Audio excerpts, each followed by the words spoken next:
Hello, you absolutely amazing person, you. This week, this video is going to have a ton of information for you. We're going to talk about terms that come up in conversations that we should really look at what they mean, and in some cases, what they mean to Indigenous people as opposed to non Indigenous people. Let's talk about it.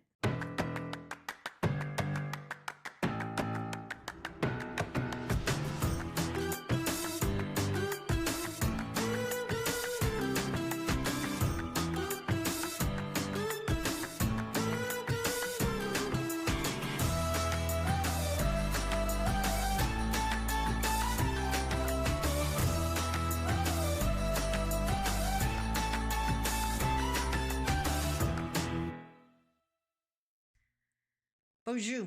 Mishko Pognon Quain Adishnakas Mangdodem. Hi, everybody. My name is Andy Boucher.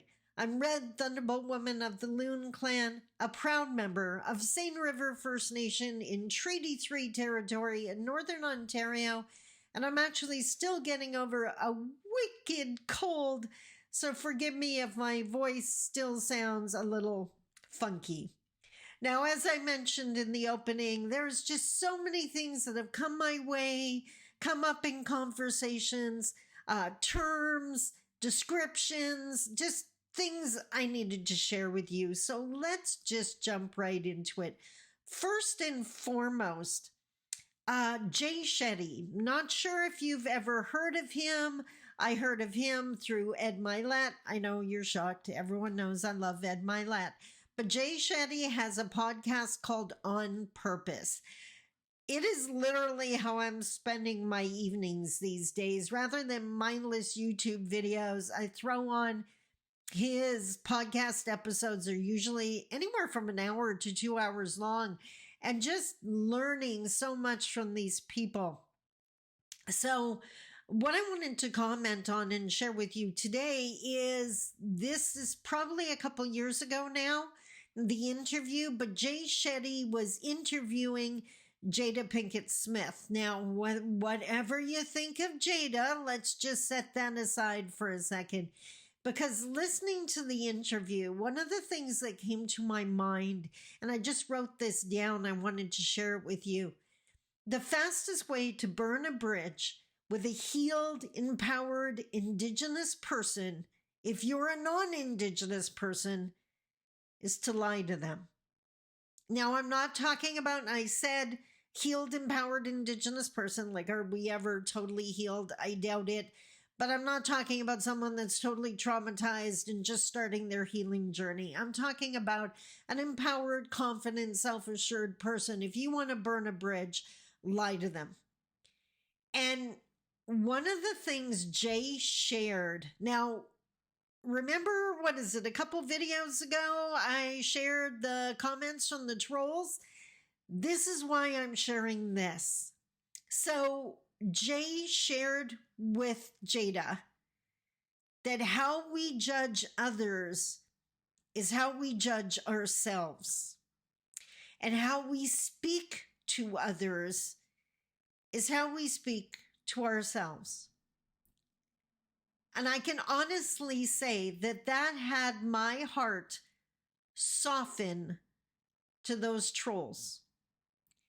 Because that person that is just spitting out that insult to you, that's what they're willing to share publicly. Imagine the ugly they are saying to themselves.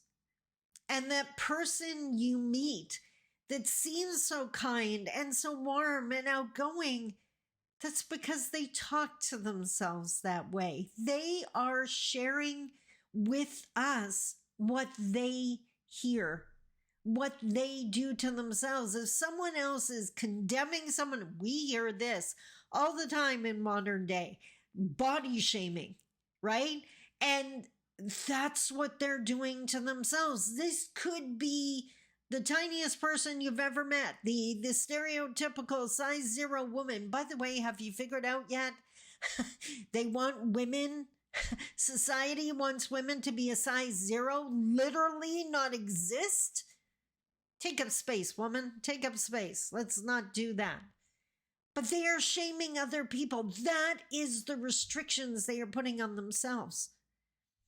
I needed to hear this. I needed to see this because it's definitely changed my view. I just noticed my do not disturb just clicked off, so I'm just going to turn it back on. We're all good. Let's just keep that in mind. You don't need to understand what they're going through. You don't need to know what hurt them. You know, that ever popular who hurt you, like none of your business. Maybe they don't want to share. Just know that the ugly they throw at you or threw at you once is the kind of ugly they're throwing at themselves every single day. God knows how many times a day. I don't know. I think I have a few trolls that I need to virtually hug. How's that? So that was one. And yes, we have 4 sections to this video as well. I like the way that works. I just like the way it works. I hope, do you like the way it works? That was section 1. Now, consent. What is it? Free, prior, and informed consent is the standard in Canada now. I'm jumping ahead, but let's do this first. If there's one thing that I hear often when a non-Indigenous person is trying to define Anishinaabe teachings or any type of Indigenous teachings, one of the things I hear often is our teachings seem to be rooted. Excuse me, I could eat something. Now I'm going to start yawning. It's better than coughing or sneezing. Let's go there. Then our teachings seem to be rooted in common sense. And that's amazing. And I'm not saying you're wrong. Practical, common sense, be respectful, lead with love, be honest, be authentic, be brave, whatever. Rattling off the 7 grandfather teachings here. But one of the disclaimers I guess I'm going to put on this is the people that say our teachings are rooted in common sense are not the people that are trying to get something, right? And what I mean by that is those people that are trying to gain something from the interaction. Things like consent and consultation, yeah, they don't think that's rooted in common sense at all because it's preventing them from opening the mind or harvesting the trees or whatever the case may be. So going back to the common sense mentality around consent, and I'm totally owning this could very easily be and probably is an Indigenous worldview, an Anishinaabe worldview of the term consent. Can we, on a common sense basis, agree that consent can be withdrawn? Like, think of interactions like the whole intimate relationships, sexual relationships, when you need consent. Just the fact that you consented 10 minutes ago doesn't mean you can't say no now. You can say no. Consent can be withdrawn. That applies to Indigenous peoples and the relationships with Indigenous peoples as well, much to the chagrin of many Canadian industries. So I have to send a shout out to Yellowhead Institute and the land back course that I'm still working my way through, almost done now. Highly recommended. I'll put the link in the show notes for that. They reminded me of a Anishinaabe teaching. They mentioned it specifically, and it was like, I needed to remember that, and I wanted to share this with you. So imagine traditional Indigenous existence, hunting and fishing for survival. In our worldview, the animals have agreed to be hunted, that we share this land, and that they understand that one of them might come down if our hunters are out and we offer our tobacco and we thank them for our sacrifice, them giving up their life to ensure that our lives continue. But that consent can be withdrawn at any given time during a season. If there's no deer or no moose in the area, it is our understanding that that consent has been withdrawn. Usually, it's because of the natural order.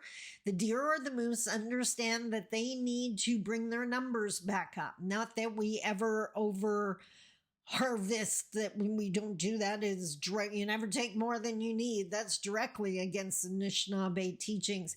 But we understand that if we can't go fishing because there's a huge storm today, the consent has been withdrawn. For whatever reason, you're not able to fish today, and you just respect that the deer are not here or the fish can't happen today. I think that makes common sense, right? Sounds like common sense. But now think of the Canadian Indigenous relationship. First off, when we look back to Section 35 here of the Charter, Section 35. I will put it in the show notes when my cold, remember, still suffering from a cold. For the longest time, consent wasn't a thing, and I remember the frustration working in Indigenous agencies and working with Indigenous communities, knowing we were constantly hearing, we want to consult with you. We want to consult with you. And we knew that the second we attended a meeting with whatever government official, check, they've been consulted, we can now do whatever we want. All that was required is they talk to us. We could be screaming from the rooftops that we did not want them to do whatever they wanted to do in our territories, but check, they consulted with us. Now, that, in those days, talking with us meant, yeah, okay, we talked to them, bring in the bulldozers. Then that morphed. Nowadays, we're talking about free, prior, and informed consent. So, free. Without coercion, right? We are giving consent freely before any activity, prior, and with full knowledge, informed. Now that part's debatable. Do they really tell us all the information, or is it a sales pitch, right? Do they really tell us how much our land is going to be damaged? But that's the goal. Free, prior, and informed consent. So now the question is, but can it be withdrawn?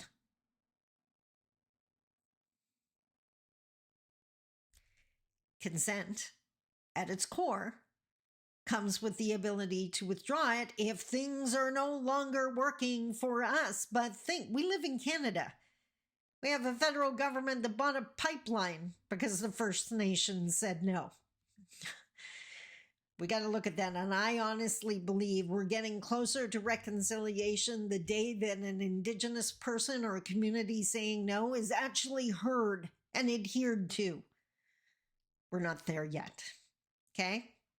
But just for a second, going back to our common sense where we started this discussion, imagine how much easier it would be to live together. Everyone, not just Indigenous people, like everyone, how much easier it would be to live together if we respected each other as much as the deer and the moose and the fish are still respected by traditional hunters today. Storming, no fish, not meant to. For today, consent denied. You want to have a conversation, you want to have a working relationship today, awesome. Tomorrow, you change your mind. That's okay. I respect that. You have the power of consent. Forcing something removes the right of consent. And whether you're talking about an intimate personal relationship or Canadian Indigenous relationships, no consent is a problem, a serious problem. Okay? That was section 2. How are you doing so far? I told you I have so much. Now, we're going to run, I put a whole new section in here. We're still running with consent, but if there's one of the things I mention all the time, and I definitely mention it in my new onboarding program, is the fact that working with Indigenous communities or nations is like working in another country. And I say it that way as a metaphor to get people thinking just because you do something a certain way or you say a phrase and you think you know what it means, it may mean something different to them. And consent is one of those things.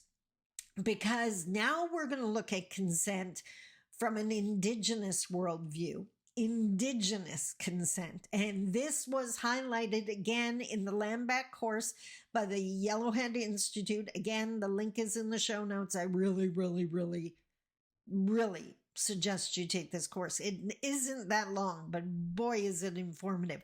I'm doing it in little bits because I like running a business, but you got this. So four different elements. First one, for it to be fit into the definition of Indigenous consent, it's got to be restorative, is the way they describe it. Restoring Indigenous governance and law by centering Indigenous ways of knowing and being, like I do on this YouTube channel. What that may mean. And I say this honestly, but knowing the pushback that could come from Indigenous peoples, band councils are a result of the Indian Act. Now, we do have some First Nation communities, some reserves that are band custom, which means they followed their customary way of electing a chief and electing whatever their governing body was. It may be hereditary chiefs. It may be elders' councils. It may be grandmothers' councils, whatever the custom was for that community. So for you to achieve and get Indigenous consent, it has to be restorative of the ways that community would do things. So that's unpacking. That's supporting the ways that community was before the others came. Now think of the Wet'suwet'en out in BC, the hereditary chiefs and the elected chiefs, and that became a thing, right? Now, did your mind just go to, well, that's a pain in the butt. That's not easy. Easy is assimilation. Easy is more cultural genocide. We'll talk about that later. Easy is not the goal. Doing this properly is the goal. Restoring this relationship. So, Indigenous consent. First fact is it has to be restorative of our ways of knowing and being.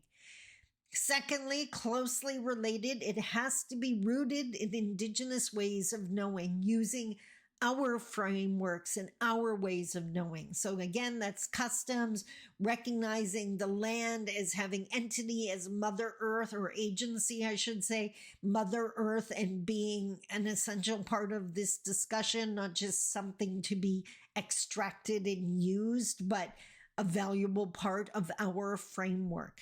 So Indigenous consent has to be restorative. It has to be rooted in Indigenous ways of knowing.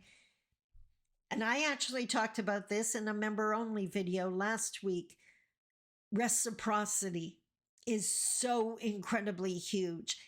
Indigenous consent, this process has to be, it can't be a one-way process, right? Indigenous communities have to develop the terms of consent as they see it, as opposed to mainstream just asking them to consent. What does consent look like for this Indigenous community, right? And ingrained in that is the ability to revoke consent. When the Indigenous community is allowed to define consent, then it gives Indigenous authority over their own lands, or more importantly, it doesn't give it to them, it recognizes Indigenous authority over its own lands, which is why that is so important for Indigenous consent. So, restorative of our ways of being, rooted in our ways of knowing, not a one-way process. It has to be reciprocal. Consent has to be defined by the communities. And last but not least, it has to be legitimate in the eyes of the community, which means it has to be authorized by who they see as their leadership. In some cases, that may be chief and council. In some cases, that's hereditary chiefs. In some cases, that's a grandmother's council. That might be the elders. That might include the women and youth councils, whatever the case may be. That community chose the people on those groups, in those councils, to be their voices. So whatever is being consented to has to be recognized by the leaders that the community recognizes, not someone that's just assigned that by the Indian Act. Now, again, it might be chief and council, but it might not be. So again, to receive Indigenous consent in line with repairing our relationship restores Indigenous governance and ways of being, rooted in our ways of knowing. Reciprocal, the definition of consent and what that looks like has to be defined by the community. And yes, it can be revoked, and it has to be authorized and accepted by who the community says their leaders are. Easy? No. Easy would be assimilation. We're not doing that anymore. No more cultural genocide. That's why we have to work together, because no one's going to know all of this just on their own. Okay? And I am back to discuss the last 4 terms I wanted to touch on in this 4th section of today's video. The terms are, and you do hear them all the time, genocide, cultural genocide, systemic racism, and one you may not have heard of, but one I haven't been able to forget since I heard it, the idea of unworthy victims. So let's look at this. You have heard it said that Canada has practiced genocide against Indigenous people, and I've heard lots of pushback on that. That's a bunch of baloney. Well, here's the definition. You think about it. According to the United Nations Genocide Convention, which was established in 1948, genocide is defined as, ready? Acts committed with the intent to destroy, in whole or in part, a national, ethnic, racial, or religious group. Now, the acts that can be committed are defined as and include such things as the killing of the members of that group, causing serious bodily or mental harm to the members of that group, deliberately imposing living conditions that seek to bring about the physical destruction in whole or in part of that group, preventing the births, can you say birth tags? And last but not least, forcibly transferring children out of the group to another group. I can think of examples of every single one of those. So I agree with the UN Genocide Convention. Canada has inflicted, and to a large extent is still inflicting, genocide on the Indigenous peoples living within Canadian borders. Now, the TRC, the Truth and Reconciliation Commission, added another layer to this: cultural genocide. The TRC, the Truth and Reconciliation Commission in Canada, concluded that residential schools were, and this is a direct quote, you can look it up on the TRC website, that residential schools were a systemic, government-sponsored attempt to destroy Aboriginal cultures and languages and to assimilate Aboriginal peoples so that they no longer existed as distinct peoples. The TRC characterized this intent as cultural genocide. Why do you think I stress all the time, quit expecting Indigenous people just to do it the mainstream way? That is assimilation. That is more cultural genocide. You do not fix a problem by keep repeating the behavior that's the problem. Getting a little passionate here. I mentioned something in that definition, the idea of systemic racism. So that exists in a lot of different systems. But just to make it tie in with our last one, I want to look at an area that is a huge problem for Indigenous peoples, and that's policing and the justice system. So the issues of Indigenous people being both over-policed and under-policed has been identified as an example of systemic discrimination. So in some cases, like flying communities sharing one police officer that's got to fly between them, under-policed. Or in the States, it's driving while black. Well, in Canada, you can get pulled over or watched just for being Indigenous. Indigenous people are believed to be more often targeted by police. At the same time, studies have found that biases have led to Indigenous people being seen as unworthy victims by the police, having their credibility questioned and their requests for assistance ignored or not adequately supported. This is every single time an Indigenous person, an Indigenous woman calls the police because she's in danger of physical harm and they don't bother showing up because they're just partying. Been there, done that. And that led into that last term I wanted to touch on, the idea of unworthy victims.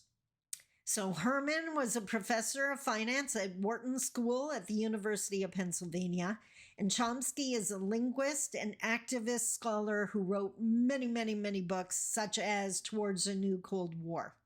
So according to Herman and Chomsky, worthy victims are individuals who are abused or killed either domestically or abroad.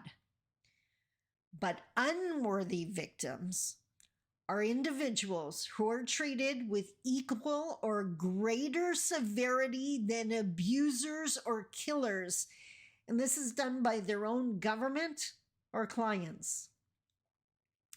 In the case of Indigenous peoples in Canada, the idea that Indigenous people somehow bring their situation on themselves and therefore are not worthy of protection or empathy is an example of classifying us as unworthy victims. Blaming the victim means we're unworthy of protection. Welcome to Canada 2025. I know we can do better, and I hope you're with me. So that was a lot of information. I'll put as much as I can into the show notes, but I hope you found it worthwhile. Which part resonated with you? Which part surprised you? Let's talk about it in the comments. Until next time, I love you. Take care. Bye-bye.